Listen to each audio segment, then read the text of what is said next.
Next we have our Detent Knob, and this works very similar to our animated detents, but the user will be able to control by clicking and dragging the object. So let's turn off preview mode.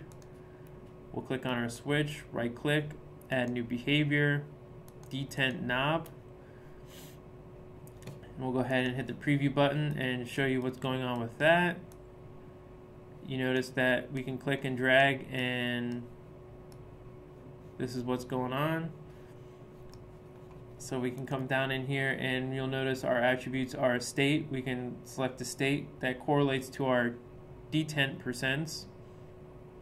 And we have continuous, which just means it will continue on through its path to 360. So let's set this up to be a switch. To the properties here, we want to put this back down to 0, commit. We don't want it to be a continuous, we want it to be a toggle switch.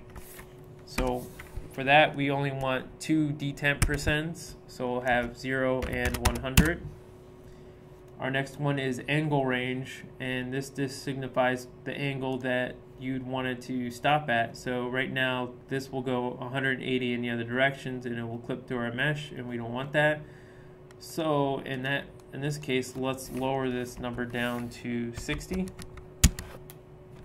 And our axis here is X, Y, and Z, just like in Max. And this is directly correlates with Max. So if your X, Y, and Z coordinate is in that position in Max, it will be in this position in the Replic8 editor. So we want it in the X-axis here, and we'll commit these values. Now it acts as a toggle switch. You click and drag it. Let's turn off preview mode, and we'll add a behavior of Detent Knob to this one. And this one works with our default settings straight off the box because it comes out with 10 detents.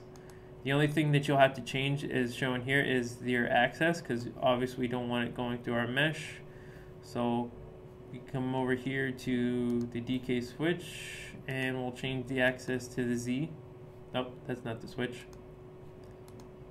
Change that back to X, and we're looking for the knob, and that will be Z, and it automatically has default angle range of 180, and that's what we're looking for in this case. And you can stop at any one of these number of percentages. And a good example here is the continuous. This one works better with this case. Let's set that to true. We'll commit that. And when you're in preview mode, you'll get commit, so it won't commit your settings if you don't hit this commit button, just to let you know that as well. So now we have it going 360, so it's continual. And just something to note, if you have it continuous, it will snap to your closest detent percent, depending on where you're at. And I'll quickly add another one here to this knob, new behavior Detent Knob, and we'll come over to its attributes and change it from 0 to 25, 50, 75, 100. And the angle range we're looking for is 180, and we want it to be in the Z axis as well. So now we can come over here and see how that works.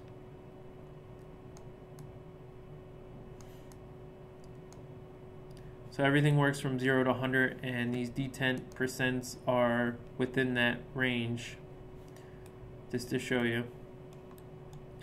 Next behavior is our free rotation, and with that we can add our free rotation behavior to our carousel here, and we'll hit our preview button, and you'll notice we have it in the wrong axis. So let's go over to our attributes and let's change this to Z. That's under general, is interactive, we covered already, and angle is where we can manually input an angle that we'd want, or we can come in with the preview mode and just spin it. This works if you wanted a volume knob. That's another case that you can do. And please note that this will rotate around the center pivot point that you create in Max, so it doesn't have to be centered on the object. As I'll show you here in our Max scene, that my UFO pivot point is not in the center of the object, but in the center of the carousel. So we'll go ahead and add that behavior of free rotate on the UFO. We'll hit our preview button, and we got to come into our free rotation and change our axis to Z. Now you can see our UFO will now rotate around that pivot point in Max and Replic8. And we could change the axis to X, and you can see what it's doing. It's still just rotating around that X axis. And show you what it looks like with the Y axis. So that's what that'll look like. So keep in mind that if you want certain things to rotate around certain objects, like the carousel, you can put the pivot point to the center of the carousel, and you can have your UFO rotate around it. Our next behavior is hidden. So let's click on the 8 ball here, and we'll add a new behavior on it. New behavior, hidden. And we'll come over and preview button, and you'll notice it is active, and we can turn off the active button on and off, and you can see how it's being hidden. I'll turn preview mode off just to show you that the highlight won't be there. So we'll come back over to preview, deselect it, and now this is what you'll see in the editor. And you'll notice it does not have any attributes. It's just a hidden tag, a hidden behavior. Okay, let's turn off preview mode, go to our next behavior, which is Mutex. And Mutex works with a parent and children of the object. So come over here, and you see here our screen 01 is the parent, and screen 02 and screen 03 are the children. So we'll add a new behavior here, add Mutex, click OK, and you'll notice our attributes start at -1. This just signifies that this starts off with nothing. It's blank. If we go to 0, that's when we start getting our current part, which is screen 1 mesh. And we can also go down with our pull-out window and choose our current part, and is interactive is the same that we already covered. So we'll hit our preview button to show you what this is doing. We can now cycle through our screens by using our Mutex group. This is just one example this could be used for. You can also control this in the attributes, and you can see the states that correlate with the current part.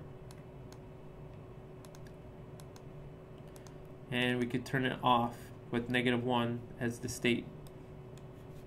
So let's turn off preview mode. And we come to our last one, our last behavior that we can add, and that is rotated toggle. And rotated toggle is very similar to Detent Knob and animated detents, but this works with a angle and an axis. So let's go ahead and show you that.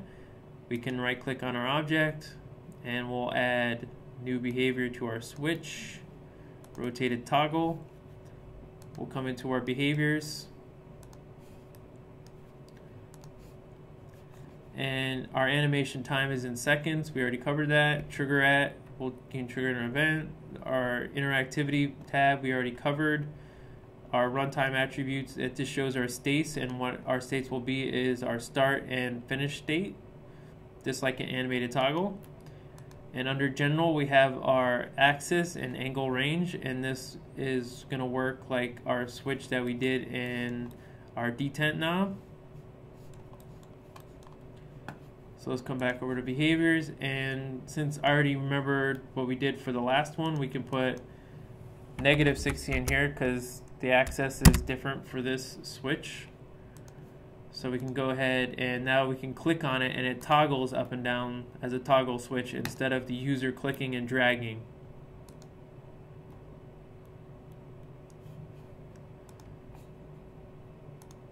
Just to show you, if I put 60 in there, it will go the other way. And this is all depending on your pivot point and max and where your X, Y, Z are facing. All right, let's turn off preview mode and let's add our rotated toggle to our car speedo. Hit preview, and right off the bat I didn't change the access, so you're going to notice it's going to spin in the wrong direction, and we don't want that. So let's come over here to our attributes and change the angle to, or the axis to Z, and the angle range is fine. We want it at 180, but we want it at -180.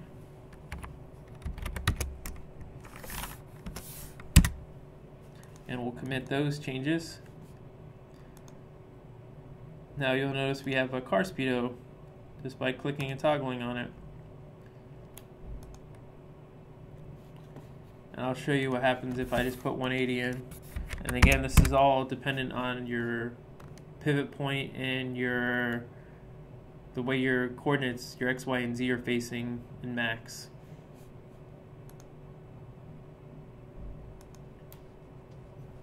Well, that wraps up our behaviors that we use in the Replic8 editor. For further questions, please contact support@disd.com. Thanks for watching.